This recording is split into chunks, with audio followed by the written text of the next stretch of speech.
likes of Joe Burrow, Chase Young, Justin Jefferson, Tristan, Wirfs, and Justin Herbert have highlighted a deep, star-studded 2020 draft class so far. It's not too early to think that this will go down as one of the greatest draft classes in NFL history, not just because of those aforementioned young stars, but also because of the many late-round gems who've contributed immensely on their respective teams. Here are the 10 greatest steals of the 2020 NFL Draft so far. Number 10. Harrison Bryant. The 2020 NFL Draft wasn't exactly loaded with intriguing tight end prospects, but the Cleveland Browns found a hidden gem in Florida Atlantic product Harrison Bryant. Named the 2019 John Mackey Award winner as the most outstanding college tight end, Bryant was drafted in the 4th round, 115th overall. He joined a Cleveland offense that already featured the underrated David Njoku and Pro Bowler Austin Hooper. Despite being deep at the tight end position already, this was still a smart selection by the Browns. New head coach Kevin Stefanski wanted to use multiple tight end sets while putting the offense in the hands of his dynamic running back duo. And Bryant has been a key part of that, helping the Browns emerge as a playoff contender in 2020. He hasn't been a stud as a run blocker by any means, but Bryant has come up with several big plays in the passing game. He's been a fine red zone weapon for Baker Mayfield, highlighted by a 2-touchdown performance in the Browns' Week 7 road win against the Cincinnati Bengals. Mayfield has been inconsistent in his 3rd NFL season, but Bryant has done his job in helping the team improve as a whole. If the passing game can find its rhythm, Bryant could grow into a Pro Bowl talent sooner rather than later. Number 9. Jaylen Johnson. The Bears' constant failure to find a franchise quarterback has been well documented. On the bright side, they're finding stalwarts on the defensive side of the ball left, right, and center. The latest defensive steal for Chicago is Utah cornerback Jaylen Johnson, who was taken with the 50th overall selection. He has solidified an already stingy Bears secondary with solid coverage and ball skills. Most rookie cornerbacks struggle a good amount in their rookie years. Johnson has given up the big play here and there, but for the most part, he's done a fine job in locking down his man and forcing the quarterback to throw elsewhere. The Bears' defense is the reason why they've hung around in the playoff race throughout this year. Johnson has looked good in year 1. Don't be surprised if he's great in year 2 and beyond. Number 8. Darnell Mooney. Johnson wasn't the only draft steal Chicago found this year. The Bears needed to address the lack of depth at wide receiver this offseason. As everyone knows, Allen Robinson can't carry the offense on his own. So GM Ryan Pace used the 173rd overall selection on Tulane wideout Darnell Mooney, who turned heads with a 43.8 40-yard dash at the combine. Mooney's number in his rookie season haven't been eye-popping, but the 5'10", 176-pound speedster has provided some big plays in the passing game when Chicago has needed it most. In an offense that's devoid of Pro Bowl talent outside of Allen Robinson and held back by questionable schemes and play calls, Mooney has been one of the few positives. For most of 2020, Mooney has outperformed more hyped-up wide receivers who were taken way ahead of him, including Henry Ruggs, KJ Hamler, Jalen Reagor, and Van Jefferson. The Bears will most certainly have a new starting quarterback in 2021, and likely a new head coach and offensive coordinator as well. If that's the case, Mooney will likely be even better in his sophomore season. Number 7. Jeremy Chinn. The rebuilding Carolina Panthers used all of their 2020 draft picks on the defensive side of the ball. Although Matt Rule's explosive offense has been fun to watch in 2020, the Panthers' defense has been one of the NFL's worst. But that's expected when you're relying on so many inexperienced players. The defense will only get better over time. But Southern Illinois safety Jeremy Chinn, the 64th overall selection, has often played like an established veteran during his rookie season. Chinn often struggles in coverage, which is usually the case for first-year defensive backs, but he's largely made up for it with his ball skills and his ability to make huge plays when the defense needs it. In the 3rd quarter of the Panthers' Week 12 road game against the Minnesota Vikings, Chinn recorded two fumble return touchdowns. It wasn't enough to help Carolina pull off the victory, but who cares? Chinn's rookie stardom was on full display that day, offering another glimpse of a promising future in Carolina. The coverage woes will be cleaned up soon enough. For now, the Panthers can be pleased in knowing that they found a talented ball-hawking safety who will only get better. Number 6. Antoine Winfield Jr. The son of three-time Pro Bowl cornerback Antoine Winfield Sr. has quickly made a name for himself as one of the NFL's top young safeties. Tom Brady and Rob Gronkowski, of course, were the Tampa Bay Buccaneers' two high-profile offseason acquisitions. But Winfield, the 45th overall selection in 2020, has played a valuable role in helping Tampa Bay emerge as a playoff contender following more than a decade of mediocrity. He solidified a Tampa Bay secondary that was a weak link for several years. And even though he's struggled in coverage at times, Winfield Jr. has shown excellent ball hawking skills, and his pass rushing talents work brilliantly in Todd Bowles' blitz-heavy defense. If Winfield can learn from his rookie mistakes and fix the pass coverage issues, he could be a perennial all-pro safety. He already looks like somebody who will be a mainstay on this secondary for many years to come. Number 5. Julian Blackman.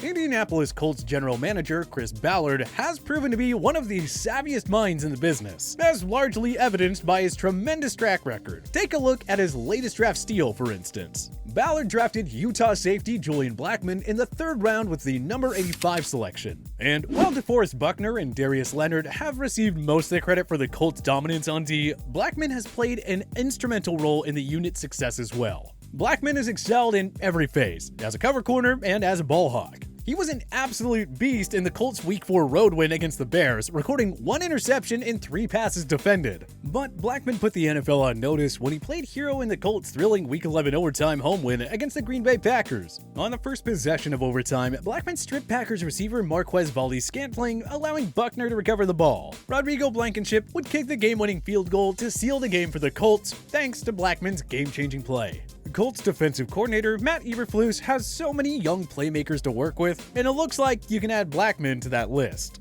Number 4. Antonio Gibson. Obviously, Chase Young was the Washington football team's most exciting and high-profile draft selection of 2020. I mean, he is one of the greatest defensive end prospects of all time, and Washington drafted him 2nd overall. So it was easy to somewhat overlook the rest of their 2020 draft class. Until now. Enter running back Antonio Gibson, whom Washington drafted in the 3rd round with the 66th overall selection.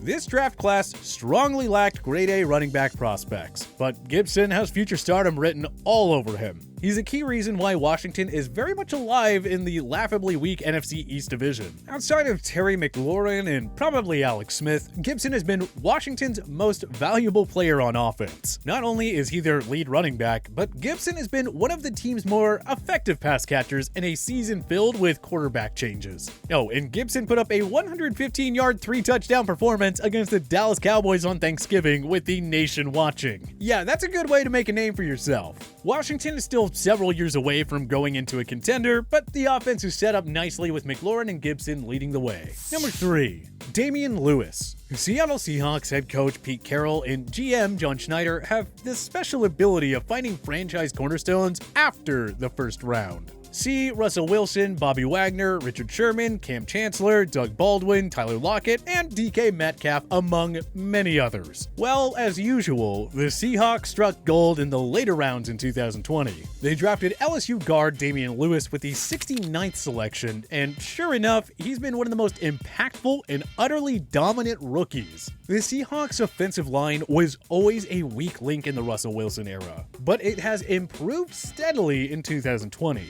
Lewis has been a key reason for that. Though he's taking too many penalties, which is common for rookie offensive linemen, Lewis has excelled as both a pass protector and run blocker. Throughout 2020, he has consistently ranked as one of the top run blocking guards by Pro Football Focus, who named him to their 2020 midseason all-rookie team. It's no coincidence that Wilson has enjoyed his best NFL season yet following Lewis's arrival. Must be scary for the rest of the NFL to know that one of the league's best quarterbacks is finally getting some protection. Number 2. Chase Claypool. What is it about the Pittsburgh Steelers finding star receivers after the 1st round? From Hines Ward to Mike Wallace to Antonio Brown to Emmanuel Sanders to Juju Smith-Schuster to now Chase Claypool. The Steelers drafted the Canadian sensation and Notre Dame product 49th overall. In a class filled with so many can't-miss wide receiver prospects, Claypool didn't stand out compared to the likes of Henry Ruggs, Jerry Jeudy, and CeeDee Lamb. But Claypool has asserted himself as one of the NFL's most explosive wide receivers. He has helped Ben Roethlisberger enjoy quite the comeback season, and the Steelers' offense look as good as ever again. Claypool really turned heads with a 3-touchdown performance against the Philadelphia Eagles in Week 5. He, Smith-Schuster, and Diontae Johnson have formed a scary good receiving trio, and the Steelers look to be a perennial heavyweight in the AFC again, following 2 straight disappointing seasons. How the Steelers managed to always land late-round receiver gems is beyond us, but they did it again, and now it's Claypool's time to shine in the Steel City. Number 1.